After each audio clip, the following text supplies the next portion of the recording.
V mestu Kabul na vzhodu Afganistana so deklice nabirale dračje za kurjavo. Ena izmed njih je s sekiro po nesreči udarila po mini. Mina je eksplodirala. Pri tem je umrlo 10 deklic, starih od 9 do 11 let, 2 sta se huje poškodovali. Deklice so dračje nabirale na minskem polju, to je območje, na katerem so po vojnah ostale mine, ki so navadno zakopane 15 cm pod zemljo in lahko eksplodirajo tudi po desetletjih. Mine so v Afganistanu že več kot 20 let od časa, ko je bila tu vojna s Sovjetsko zvezo. Od takrat je Afganistan ena izmed držav z največ minami v zemlji. Ni pa edina. Na zemljevidu vidite države, kjer so tudi po desetletjih po koncu vojn še vedno minska polja. V Sloveniji min ni.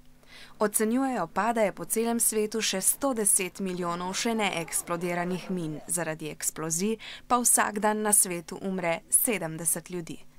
Zato tem državam pomagajo številne mednarodne organizacije. Ena izmed njih je tudi Mednarodni sklad za razminiranje in pomoč žrtvam min ali ITF, ki jo je ustanovila Vlada Republike Slovenije. Ta in druge podobne organizacije pomagajo pri čiščenju minskih polj ter izobražujejo in zdravijo poškodovane ljudi.